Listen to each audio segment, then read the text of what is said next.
il m'est arrivé la pire chose qui puisse m'arriver pour démarrer ce challenge aujourd'hui, mais c'est le jour 1 du challenge à 200 000 euros que je passe en live avec une transparente complète sur YouTube. Pour ceux qui me connaissent pas, ça fait 8 ans que je trade. Je vis du trading depuis 2019. J'ai plusieurs comptes propres firmes, mais je trade principalement en réel.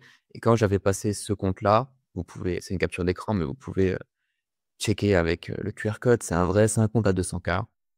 C'est un compte FTMO que j'ai passé en début d'année. J'avais passé le challenge et j'avais expliqué, voilà, est-ce que vous voudriez que je passe un challenge en live sur YouTube? Donc, c'est de là qu'a émergé l'idée. Et aujourd'hui, on démarre ce challenge. Je le démarre chez Fintokay. Je vous explique un peu tout après. Pourquoi est-ce que je prends cette firme-là? Pourquoi est-ce que je trade? On va regarder le trade du jour. On va regarder ma performance du mois de juillet pour l'instant. Le mois de juillet est très difficile pour l'instant pour moi. Donc, je vais tout vous partager avec la plus grande des transparences. Je vais vous montrer le trade que j'ai pris en détail et on va étudier tout ça ensemble. Donc, pour démarrer ce challenge, c'est pas la meilleure des manières, d'autant qu'il m'est arrivé un truc assez compliqué à gérer, même après 8 ans d'expérience. Heureusement, cette expérience me permet de mieux le gérer que quelqu'un qui débuterait, mais ça va vous permettre aussi de pouvoir savoir comment gérer ces situations parce qu'elles vont vous arriver. Si elles m'arrivent encore à moi après 8 ans, elles vont vous arriver à vous. Donc, c'est super important de le comprendre. Pour le challenge, du coup, je l'ai pris chez Fintokay. Pourquoi chez Fintokay? Parce que j'ai déjà plusieurs comptes chez FTMO, premièrement. Deuxièmement, c'est bien de diversifier et à mon sens, c'est la meilleure alternative à FTMO. Quand vous avez déjà votre compte FTMO ou vous avez déjà essayé FTMO ou quoi que ce soit, je trouve que c'est une super firme. Pourquoi? Parce qu'elle est backée par un broker. Les avis sont très bons. Et une firme backée par un broker, ça veut dire que c'est beaucoup plus fiable, beaucoup plus stable. Pour couler une propre firme, il en faut pas beaucoup. Pour couler un broker, il en faut énormément. Une très bonne firme, c'est la raison pour laquelle je les ai choisis. J'ai déjà un compte chez eux aussi d'ailleurs. Il y a 3 types de comptes. Celui que j'ai pris moi, c'est celui-là. C'est un pro trader, donc c'est le classique quoi, avec 2 phases. Là, on démarre la phase 1 aujourd'hui. Si jamais il y a les comptes Swift Trader, c'est pas mal parce qu'en fait, il n'y a pas de phase d'évaluation. Vous payez, vous êtes funded et après, il suffit de faire 10% de profit pour commencer à retirer. Donc ça veut dire que le premier euro que vous faites, techniquement, vous allez déjà gagner dessus le jour où vous avez dépassé la target pour commencer à activer les retraits. Donc c'est intéressant et ça permet de pas avoir de phase de challenge. Vous voyez, vous êtes funded. Donc voilà, pour ceux qui veulent, je vais pas m'attarder plus que ça. C'est une très bonne firme que j'aime bien utiliser. Dans la description, je vous mets quelques offres. Et une offre de 10%, une offre de boost de capital, pour ceux que ça intéresse, si vous voulez passer un challenge en même temps que moi. En tout cas, on va revenir au fait, c'est-à-dire ce challenge. Donc je l'ai démarré ce matin. On sort justement d'une phase où les probas étaient pas top. On a eu un début de mois de juillet qui a été compliqué, un mois de juin qui a été en dents de scie, mais a pas été non plus le meilleur mois. Voilà, il termine en profit, juin termine en profit aussi. Il me semble, si j'ai bonne mémoire, qu'il termine quasiment à 5R. C'était pas un mauvais mois pour autant, mais c'était pas le meilleur des mois et la distribution des probas était très difficile à gérer. En juillet, j'avais bon espoir que ça tourne un petit peu, mais ça a démarré encore pire. J'ai démarré le mois de juillet avec un premier break-even. J'ai utilisé ma stratégie de sortie pour cut. J'ai pris break-even. Deuxième trade, je cut aussi. Donc ça m'évite à chaque fois, avec cette stratégie de sortie, de risquer un R sur un setup qui me montre de faibles probas. J'entre avec un R, mais par contre, dès que le prix commence à me montrer des signaux d'invalidation, c'est super important pour moi de sortir de position. Pourquoi? Parce que si le prix ne me montre pas ce que je veux, pourquoi est-ce que je risquerais encore le même montant? Autrement dit, si le prix me montre plus de probas que l'issue soit défavorable, pourquoi est-ce que je risquerais toujours le même montant? Et donc la stratégie que j'ai de trade management, elle est assez simple. Je l'explique d'ailleurs en détail dans le groupe privé, dans la formation. Il y a tout qui est donné, il y a 4-5 critères. Si ces critères apparaissent, je cut. Ça me permet en fait à long terme de réduire ma perte moyenne. Vous voyez, je ne trade pas avec des ratios qui sont énormes. Parfois, je prends un R. Bon, en règle générale, je vais plutôt prendre du 1,5, 1,6. Mais ma perte moyenne, en réalité, elle est à 0,5 R. Parce que je peux couper les trades, comme c'est le cas ici, break-even, moins 0,15, moins 0,2, moins 0,57 aujourd'hui. Donc, je peux couper les trades beaucoup plus bas que 1 R. Et en moyenne, ça ramène ma perte moyenne à 0,5. Donc, je risque pas 1 pour gagner 1 quand je prends ce trade-là, ce TP. En réalité, je risque 0,5 pour gagner 1. Parce que ma perte moyenne de long terme est à 0,5. Et ça permet de démultiplier la rentabilité tout en gardant un taux de réussite qui est élevé. Alors, le taux de réussite élevé sur le mois de juillet, il n'est pas flagrant, mais à long terme, il y a plus de 70%, à peu près 75% sur sa stratégie. Pas difficile à exécuter, c'est pour ça que je l'exécute tous les jours. Je trade que Londres, le matin, 8h à midi, GBP USD, Euro USD. C'est pas une stratégie qui est très complexe, Ça demande un peu d'expérience, mais une fois que le process est mis en place, c'est assez facile à suivre. C'est la stratégie aussi que je partage, encore une fois, dans le groupe et dans l'information. Tous les liens pour tout ça, c'est dans la description. Si jamais je m'attarde pas, le but, c'est pas de faire de la pub, mais tout est dans la description. Et du coup, voilà, je suis cette stratégie depuis des années maintenant. Le taux de réussite est excellent, mais comme toute stratégie, même avec un taux de réussite excellent, on va avoir des phases où la distribution est plus difficile. La distribution des gains et des pertes, elle reste aléatoire. C'est un concept que vous devez avoir en tête. Peu importe votre taux de réussite, même 70%, sur 100 trades, vous allez avoir 30 pertes. Ces 30 pertes, elles peuvent sortir une fois de temps en temps. 3 gains, une perte, 4 gains, une perte, un gain, une perte. Et puis, elles peuvent aussi sortir de manière totalement acharnée. Vous avez 30 pertes, bah, ça se trouve, vous allez en prendre 15 de suite. Alors, la probabilité que ça arrive est très faible, mais ça peut arriver. Donc, la question, quand vous allez trader sur le long terme, comme vous allez prendre des milliers de positions à long terme, c'est pas est-ce que ça va arriver, mais quand est-ce que ça va arriver. Je me dis pas est-ce qu'une série où les probas sont moins bonnes va m'arriver un jour. Quand je termine un mois comme le mois d'avril où j'ai pris de mémoire plus de 10 R, je me dis pas ok, ça va être comme ça tous les mois. Je me dis surtout, voilà, j'ai eu de très bonnes probas ce mois-ci. Le premier trimestre était très bon, très bien. C'est pas pour autant que le reste de l'année sera excellent. Je vais avoir des mois qui seront un peu moins bons, des mois un peu plus favorables. J'ai pas eu de mois en négatif depuis plus de 2 ans. Peut-être que juillet sera le premier. Encore une fois, la question, c'est pas est-ce que ça va me réarriver pendant ma carrière de trading. Ça va me réarriver. C'est impossible que ça ne m'arrive pas. Donc, ce qu'il faut que je me dise, c'est comment est-ce que je vais réagir quand ça va arriver. C'est simple. Là, le plan, c'est juste de continuer d'exécuter. Je maintiens les pertes le plus faibles possible et je continue d'exécuter euh, pour, euh, pour enchaîner les probas, qu'elles soient gagnantes ou perdantes à court terme. Les probas sont, dans mon sens, à long terme. Donc, plutôt en dents de scie, plus de pertes que de gains. On peut voir par contre que de stops. Tout le reste, c'est des pertes qui ont été coupées. Malheureusement, pour l'instant, juillet est négatif, à moins 1,92 R, mais quand vous voyez le nombre de pertes, moins 1,92 R, en risquant 1 R par trade, c'est rien du tout, en fait.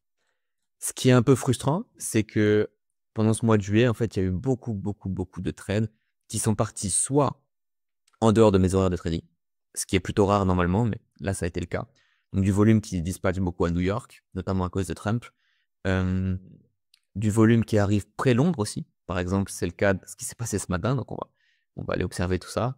Du volume qui arrive une fois que je suis sorti. Il y a eu quelques trades où j'ai cut à la réintégration et derrière, le prix est reparti en fusée OTP. À long terme, dans mes stats, ça arrive que très peu de fois. C'est vraiment marginal. J'ai tout intérêt à couper, même si parfois ça va me coûter des TP. Ça, c'est pareil. Quand vous avez un plan de sortie comme ça va vous permettre de réduire votre perte moyenne.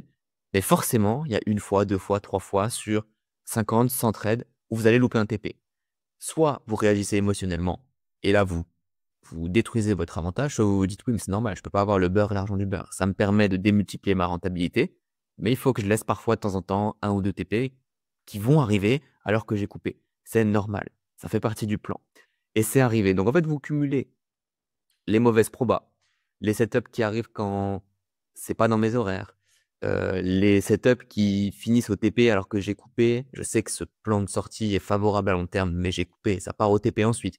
Donc cumuler tout ça, et en fait, il y a une espèce de bulle en ce moment de mauvaises probas sur tous les points, que ce soit en termes de risk management, de trade management, en termes de proba tout court de l'issue du trade, qui fait que c'est assez difficile à gérer. Maintenant, heureusement que j'ai l'expérience, ça ne m'atteint plus du tout émotionnellement. Il y a toujours une pointe de frustration à la sortie du trade. Ça, vous l'effacerez jamais. Peu importe qui vous dira que quand il m'est arrivé ce qui m'est arrivé ce matin, ça fait plus rien au bout de certaines années, c'est faux. Ok? C'est 100% faux. Par contre, on devient des experts pour attraper cette émotion et la régler tout de suite. On la dissèque et on se dit, ok, voilà, c'est frustrant, mais est-ce que j'ai pris la bonne décision aujourd'hui? Est-ce que j'ai pris la décision que j'aurais dû prendre? Est-ce que je pouvais faire quelque chose différemment? Est-ce qu'à long terme, j'aurais pris cette décision différemment? La réponse est non à chaque fois. J'ai fait tout ce qui était en mon contrôle. Maintenant, si je devais reprendre cette décision, j'aurais repris cette décision. Et on enchaîne. Donc en fait, vous devenez petit à petit un expert dans le fait d'identifier une émotion, l'attraper en vol et la contenir ou en tout cas lui trouver une solution. On se reconcentre sur le process.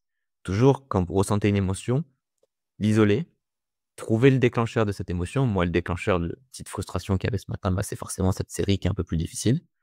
Et ensuite, penser process, penser long terme. Est-ce que j'ai fait tout ce que j'avais à faire? Oui, ok, on enchaîne. Donc ça, c'est pour ce matin. Vous allez voir que ce matin, c'est quand même un cas assez particulier. On va aller étudier maintenant. On était près Londres quand j'ai démarré ma session de trading. Et déjà là, le setup, en fait, si vous voulez, il est idéal. Sauf que comme je vous l'ai expliqué, moi, je commence ma session de trading à 8 heures. Cette bougie, c'est la bougie de 7 heures qui clôture à 7h30. Dans mon plan, encore une fois, certains vont vouloir commenter et dire oui, mais non, mais t'aurais peut-être dû. Dites-vous que c'est mon plan. C'est un plan qui est backtesté sur des milliers de trades. C'est un plan qui est rentable, ultra rentable, et je ne peux pas prendre de meilleures décisions selon ce plan qu'en suivant les étapes que je suis là. Donc, je peux refaire le scénario 10 fois et me dire, ah, mais j'aurais peut-être dû exécuter ce matin, finalement, même si c'était en dehors de mes heures, même si c'était une demi-heure trop tôt. Si je le fais à long terme, je détruis mon edge. Donc, n'ayez jamais cette pensée-là de vous dire, ah ouais, mais ce matin, du coup, si j'avais tradé 30 minutes plus tôt, j'aurais encaissé un beau TP. La prochaine fois, je vais essayer. Ne faites jamais ça. Ne jugez jamais le comportement que vous devriez avoir à moyen long terme par rapport à des issues de court terme. C'est pas parce qu'aujourd'hui le marché a fait ça qu'à long terme c'est rentable de le faire. Pas du tout, ok? Donc déjà, le marché casse. Si ce setup arrive 30 minutes plus tard, c'est super simple. J'ai une zone qui est très propre sur la gauche. J'entre ici, je mets mon stop quelque part par là, et on aurait eu un trade qui aurait fait 2R facilement, ok? Et le prix part derrière sans jamais rien redire. Je peux rien faire. Pourquoi? Parce qu'en fait, moi, le début de ma session de trading, il est ici. Et ma règle, elle est simple. Si la cassure intervient en dehors de mes horaires, elle a peu de probabilité d'être une vraie cassure, de donner un beau volume. C'est des volumes qui sont pré-Francfort. Et très souvent, c'est des mouvements qui sont difficiles. Francfort ouvre à 8 heures, Londres ouvre à 9 heures. Entre Francfort et Londres, ça peut être intéressant, mais il y a quand même pas mal de faux mouvements, mais je les traite quand même parce qu'il y a du volume. Pré-Francfort, c'est compliqué. Surtout sur GBP-USD, Euro-USD, les paires que je traite principalement. Donc, je décide de passer. Ici, ça serait parti OTP. OK, next. J'attends patiemment, parce que c'est pas ça le pire. Hein. Ça, c'est qu'une partie du problème. J'attends patiemment une entrée, tranquillement. Donc, le prix crée une résistance. Ça m'intéresse. On a encore de l'espace jusqu'à la prochaine zone de résistance. On a une zone dans laquelle on se déplace très bien. On peut voir que les mouvements sont très fluides. Ça m'intéresse beaucoup. Donc, je me dis, OK, il y a une très forte probabilité pour qu'on aille retaper là-dedans. Tout simplement. Si jamais EURUSD venait à recréer une résistance et à la casser, j'entrerai en position. Ok. Ouais, on allait un peu trop vite là. Cassure, belle bougie de liquidité. J'en parle dans l'information d'ailleurs. Enfin, le setup est très bien. Donc j'entre en position. Je prends une position exactement comme ça. Le stop un peu plus resserré. Hop. Et j'avais un ratio un peu plus, voilà, 1,28 à peu près. Ça, c'est la position que j'ai prise. Si vous regardez sur CTrader, c'est l'entrée que j'ai prise. Alors forcément, il y a le spread à rajouter toujours. Vous voyez, un tout petit peu de spread par rapport à ce que j'ai pris. Néanmoins, regardez un petit coup, les spreads sont super corrects. Et c'est ça aussi que j'aime beaucoup chez FinTokay. En fait, le truc, c'est que comme vous tradez chez une propre firme qui est backée par un broker, vous avez les conditions de trading d'un broker. Regardez les spreads que j'ai. J'ai 0,3 pips sur EURUSD. Sur GBP-USD, j'ai pareil 0,3, 0,4 pips. C'est rien du tout. C'est que dalle. Donc, c'est super intéressant. Ça, c'est le résultat du trade du jour, du coup. Hein. Transparence complète. Et donc, bah, je suis rentré en position, ici. Et quand la bougie suivante a clôturé, elle a clôturé à nouveau sur mon support. Ça fait partie de mes signaux d'invalidation. Donc ici, je sors à ce moment-là. OK? Est-ce que il y a de la frustration? Pas tant que ça à ce moment-là. Si ce n'est que, bon, ça commence déjà un peu à faire beaucoup parce qu'il y a le premier trade du matin qui aurait pu être pris mais qui n'a pas été pris. Pourquoi? Parce que j'ai respecté mes règles. Parce que la cassure intervient 30 minutes trop tôt, c'est dommage, mais c'est comme ça, je le laisse passer, j'ai pris la bonne décision. Ici, pareil, je prends la bonne décision d'entrer, je prends la bonne décision de sortir parce qu'on réintègre la zone. Ce sont les bonnes décisions à long terme. Sauf que ce qui s'est passé, pour couronner le tout, c'est que déjà, premièrement, la probabilité que ce setup finisse perdant au milieu d'une série déjà de trades qui est aussi tumultueuse est très faible, parce que quand on a un taux de réussite qui est supérieur à 70% à long terme, la probabilité qu'il y ait autant de mauvaises probas à la suite reste faible. Mais encore une fois, elle n'est pas nulle, donc je sais que ça va arriver, je sais que je vais devoir les gérer, je suis préparé à ça. Mais quand j'entre dans cette position, forcément, je me dis, bon, aujourd'hui, ça devrait tourner. On est dans le sens de la bougie daily, on est dans le sens de la bougie H4. On a eu un beau rejet, EURUSD en train de nous montrer une phase de consolidation. Il y a de fortes probas d'aller bouger jusqu'à la prochaine résistance. C'est propre. Donc j'ai coupé la position en perte. Et donc du coup, je trade EURUSD et GBP-USD. Et ce matin, il y avait un choix à faire. Le même setup, c'est exactement la même configuration. Ok. GBP-USD qui consolide aussi ce matin. Pareil, il casse pas à la bonne heure. La bougie de 7 heures qui clôture à 7h30, c'est 30 minutes trop tôt pour moi, je n'entre pas, je prends pas position. Il y a un super trade qui part derrière, je peux rien faire. C'est hors plan, je ne le prends pas. Très bien. Ensuite, la même chose. On atteint les zones de résistance. GBP/USD casse. Et au moment où on casse cette zone de résistance, c'est le même trade, la même décision, le même process. J'avais juste un choix à faire entre GBP/USD et EUR/USD. Et selon moi, il restait un peu plus d'espace sur EUR/USD que sur GBP/USD. Dans mes critères, si je dois rechoisir 1000 fois, j'aurais choisi 1000 fois EUR/USD. Donc, je fais mon choix. Et il s'avère que si vous regardez bien, GBP/USD, entrée, et derrière on part en profit, pas de réintégration, ça aurait fait 1,5 R. Donc ce matin, si j'avais choisi GBP/USD, qui m'a donné le même setup, c'était juste, il fallait que je choisisse l'un ou l'autre. Dans mon plan, je ne traderai jamais les deux setups en même temps. Il fallait que je choisisse l'un ou l'autre. 95% du temps, quand je choisis l'un ou l'autre, dans tous les cas, les deux vont TP. Déjà, si les deux s'il y en a un qui part au TP et l'autre part avec. C'est très rare que ce qui s'est passé ce matin, c'est-à-dire qu'il y en ait un qui réintègre et l'autre qui parte au TP. Déjà, rarissime. Mais de toute façon, comme on enchaîne le rarissime en ce moment, je suis pas surpris. Premièrement. Deuxièmement, si je devais refaire ce choix serait payant 90% du temps. Pareil, je l'ai pris pour une raison logique. GBP/USD avait lâché beaucoup plus de volume, les bougies sont beaucoup plus grosses, et on arrivait dans la zone H4 beaucoup plus rapidement ici. Vous voyez? Mais cette zone H4 est sur EUR/USD. En fait, il restait un peu plus d'espace jusqu'à la zone H4, qui était cette zone de résistance. Donc, il y en avait moins de volume qui avait été lâché, les bougies étaient assez petites. On pouvait facilement avoir une grosse bougie de volume comme on avait sur GBP/USD. Donc, résultat des courses. Un premier setup qui sort 30 minutes trop tôt, je le prends pas, il serait parti au TP. Bon, c'est pas grave. Ok, next. Un deuxième setup que je prends, il est parfait sur GBP/USD et EUR/USD. Je choisis EUR/USD. EUR/USD donne une perte. GBP/USD donne un gain. Donc, si vous voulez, après une série de probas un peu difficiles comme c'était le cas maintenant, c'est la pire chose qui pouvait arriver pour démarrer un challenge. Et ça va vous arriver aussi peut-être une fois. Le pire scénario possible, par exemple, vous allez enchaîner, je sais pas, 3 stop-loss au début du challenge. Ou le pire scénario que vous puissiez vous imaginer, il peut vous arriver quand vous allez démarrer votre challenge. Et ce qu'il faut comprendre, ce qu'il faut retenir de cette vidéo, c'est que peu importe ce que les marchés vont vous donner, ça doit rien changer à votre façon d'exécuter. Au final, il faut toujours faire un petit pas en arrière, prendre un peu de recul. Qu'est-ce qui s'est passé? Ok, reprenons le truc. Je risquais 2000 euros. Pourquoi est-ce qu'il y a deux trades? Normalement, il n'y en a qu'un, mais en fait, ça c'est ma faute. J'avais pas fait attention. Je ne prends jamais de challenge en euros. Je les prends toujours en USD et en fait, celui-ci est en euros. Du coup, le calcul de position était différent par rapport aux autres firmes que j'utilise qui sont aussi à 200K. Par exemple, pour le FTMO, celui-ci. Donc, en fait, j'ai pris la même taille de position, c'est-à-dire 21 lots que sur le FTMO, sauf que FTMO, je suis en USD, donc je risquais moins ici. Je risquais pas 2000 euros, je risquais un peu moins. Et je veux risquer 2000 euros parce que c'est 1% du challenge. Donc, j'ai dû rajouter une petite position après pour faire que le risque fasse bien 2000 euros. Pour la prochaine fois, c'est bien noté. Mais c'est la raison pour laquelle il y a deux positions. Je n'ai pas renforcé la position perdante ou quoi que ce soit. J'ai repris une position quand je me suis rendu compte qu'il y avait un problème au niveau du risque. C'est tout. Donc ici, j'ai risqué un total de 2000 euros. J'ai perdu 1350. J'ai perdu moins que ce que j'aurais pu perdre si le prix avait tapé mon stop loss.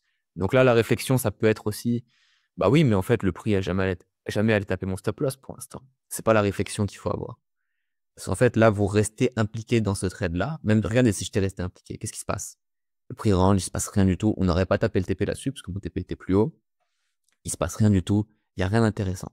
Donc, qu'est-ce que j'aurais gagné à rester dans ce trade-là, si ce n'est un capital mental qui s'effrite parce que je reste plus longtemps en position, donc j'y gagne rien à y rester. Et deuxièmement, si le marché me montre pas ce que je veux voir, je sais à quoi ressemble un setup gagnant, je le sais, mais setup gagnant, 90% du temps, ça ressemble à ça. Ça fuse direct après.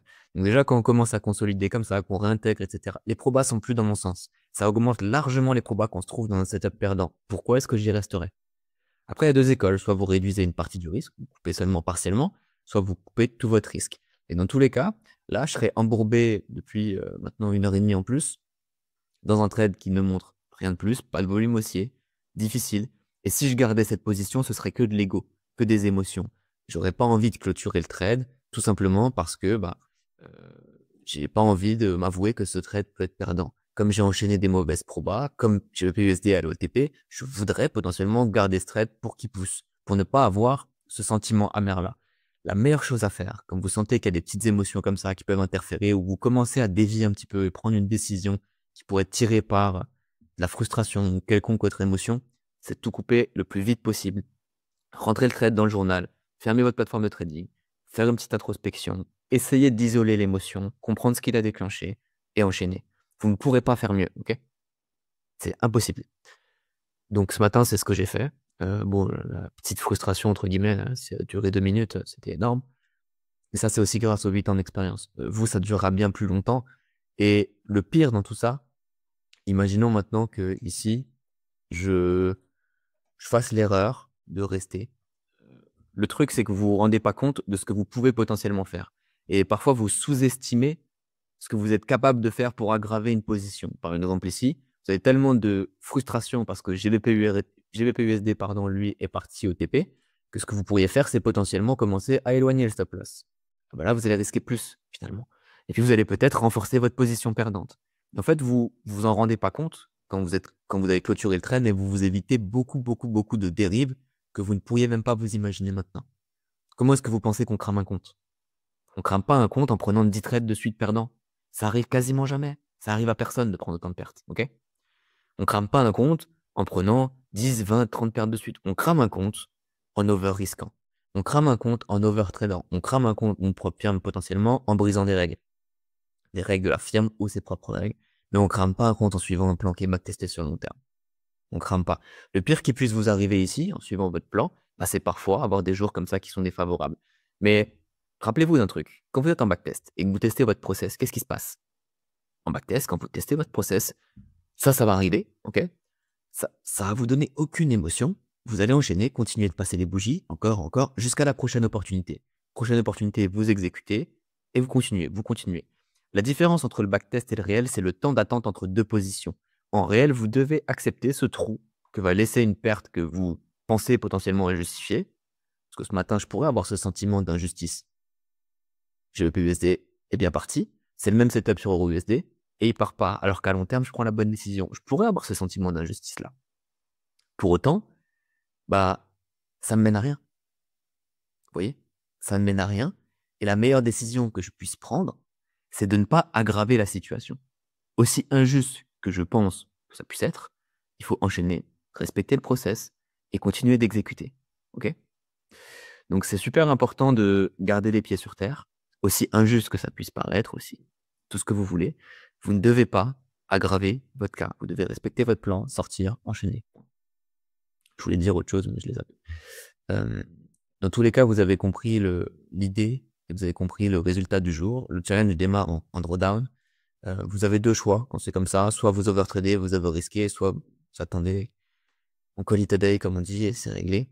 Ah oui, et ce que je voulais dire, c'est que le temps d'attente, cette injustice que vous allez sentir en backtest, n'existe pas. Parce que le temps d'attente n'existe pas. En réel, vous avez cette espèce d'injustice qui va durer jusqu'à la prochaine position. Ça va durer des heures, peut-être même des jours jusqu'à la prochaine position. Il va falloir attendre. En backtest, c'est 4 clics. C'est là la différence.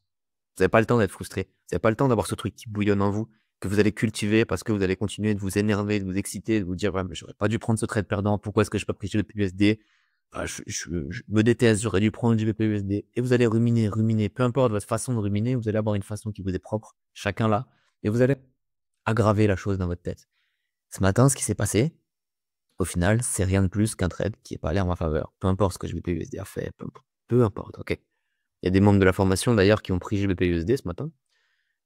Félicitations à eux. En tout cas, je suis très content pour eux qui s'est TP. Ils ont TP sans moi. Il y en a d'autres qui ont pris EURUSD comme moi. Encore une fois, les deux choix se valaient ce matin. Il n'y a pas l'un qui surpasse l'autre. Ça reste des probas. C'est comme ça. Donc, le challenge est en drawdown, premier jour. Ça reste des très légers drawdown. On n'est même pas à moins d'1%. N'oubliez pas qu'un challenge, c'est long. Beaucoup ne supportent pas d'être en drawdown et ont envie de repasser vite en profit. Il y a le temps, en fait. Personne ne vous presse. À l'époque, je ne sais pas si vous avez connu ça, mais quand j'ai démarré le trading il y a longtemps, les challenges propres firmes, déjà, il fallait faire 10% par mois. Alors, la plupart d'entre vous n'ont pas connu ça, je pense. Il fallait faire 10% par mois pour passer la phase 1. Déjà, j'avais une limite. Pour les faire au mois avec toutes les restrictions des firmes, bon courage. Et à l'époque, j'étais vraiment contre les firmes pour ça. Parce que les règles étaient vraiment unfair. C'était vraiment fait pour que vous échouiez. Maintenant, il n'y a plus d'excuses. Votre objectif de profit, vous pouvez le faire en aussi longtemps que vous voulez. Donc, votre challenge, techniquement, vous n'avez aucune raison de le cramer. Avant, on était presque obligé de le cramer. Si maintenant, je voyais que j'avais un challenge à, pareil, j'étais à moins 2%, moins 3%, moins 4%, à quelques jours de la fin, j'étais obligé d'over-risk sur les derniers setups. Parce que je savais qu'il me restait une date limite. Là, vous n'avez pas de date limite. Donc en fait, prenez votre temps. Si à un moment vous dépassez la moitié du drawdown autorisé, là j'ai 20 000 euros pardon, de drawdown autorisé, bah, je sais que si je dépasse les 10 000, je vais commencer à réduire mon risque. Là, je risque 1%, je vais passer à 0,5, tout simplement, pour commencer à tenter de sortir petit à petit de cette phase de drawdown et me refaire une santé. Et quand je repasserai potentiellement au-dessus des 5%, au-dessus des 5 000 $ de drawdown, voilà, je repartirai sur mon 1% de risque par trade. Je risquerai 2 000 euros. C'est un plan que vous devez faire avant. Ça, c'est pareil. Vous devez savoir combien de trades max vous allez prendre par jour. Vous devez savoir comment est-ce que vous allez vous comporter. Vous devez savoir à quel moment est-ce que vous allez augmenter votre risque ou réduire votre risque sur votre phase de challenge. Tout ça, ça doit être pré-planifié. Si ce n'est pas pré-planifié, ce qui va se passer, c'est que vous allez le faire émotionnellement. Vous allez prendre les décisions, ça c'est sûr, mais émotionnellement. Donc aujourd'hui, bah oui, si ça tenait qu'à moi, j'aurais bien envie de tenter de remettre le challenge à zéro et de repartir en profit. Je pourrais essayer de prendre des opportunités, ou en tout cas, de mettre le mot opportunité sur tout et n'importe quoi. Je pourrais essayer d'overtrader. Je m'en fiche, en fait. Un challenge, c'est long. Qu'est-ce que j'ai perdu ce matin? Rien du tout. Rien. Vous ne perdez même pas votre propre argent, tant que vous ne l'avez pas cramé, le challenge. Donc c'est rien du tout. Ça fait juste partie des probas. Et dites-vous toujours, là, je prends une perte premier jour. Même si vous enchaînez, vous prenez, je sais pas, 2 stop loss dès les premiers jours, ok. Si vous les aviez pris après avoir enchaîné potentiellement 3-4 gains, est-ce que mentalement, ça vous aurait fait la même chose que maintenant, quand c'est le premier jour et que le compte part en drawdown? Pourquoi est-ce que ça vous fait pas la même chose? Parce que c'est la même chose, concrètement. C'est une perte, c'est exactement la même chose. Mais vous n'accueillez pas l'issue du trade de la même manière pour une simple raison. Parce qu'en fait, ici, on est en drawdown. Et vous voyez le drawdown comme quelque chose de négatif. C'est pas négatif. Je sais, enfin, l'objectif que je dois atteindre, c'est toujours le même. Ça change rien. Que la perte soit maintenant ou plus tard, à la fin de mon challenge, j'aurai le même nombre de pertes. Donc, je l'encaisse. Faut prendre ça avec le sourire. Je sais que c'est pas évident, mais il faut surtout pas s'apitoyer et surtout pas s'auto-flageller, premièrement, pas être trop dur envers soi-même, et s'auto-détruire, surtout. C'est la pire chose que je puisse faire. Je le sais, hein, je l'ai fait assez de fois pour le savoir. Je connais mon process par cœur. Je connais aussi comment je fonctionne par cœur. La pire chose que je puisse faire, et ce qui me coûterait le plus d'argent, c'est maintenant de revenir cet après-midi à New York. En me disant, bon, ce matin, le volume de Londres était moyen, ça n'a pas fonctionné. Je vais essayer de prendre une opportunité à New York quand il y aura de nouveau du volume. Faites ça et vous verrez que vous explosez votre trading. Si vous analysez, j'ai analysé récemment le compte d'un membre que j'ai en coaching privé. J'en fais très peu, ne me contactez pas pour ça. J'en fais très peu, c'est exceptionnel, je refuse 80% des candidatures. C'était exceptionnel. Mais j'ai fait récemment donc un coaching privé. J'ai analysé un peu le compte de cette personne-là, parce qu'en backtest, ça se passe très bien. En fait, en réel, ça se passe très mal. Et c'était super simple, très simple à comprendre. 80% de ses bonnes décisions sont prises à Londres et sont détruites par 20% des trades qu'il prend à New York. Parce qu'à New York, il va vouloir se venger des erreurs qu'il a faites à Londres. Alors, il avait plusieurs mauvais réflexes. Premier mauvais réflexe, couper avant le TP. Ça a généré en lui une petite frustration parce qu'il n'avait pas pris tout ce qu'il aurait potentiellement pu prendre. Et donc, il avait envie de combler ce vide plus tard avec d'autres trades. Donc, au lieu de prendre un trade de super bonne qualité qui aurait tapé le TP in and out super rapidement, bah, il va s'éterniser sur les marchés, augmenter les probas de perdre, prendre un setup qui est hors plan, hors horaire, parfois over risqué d'ailleurs aussi.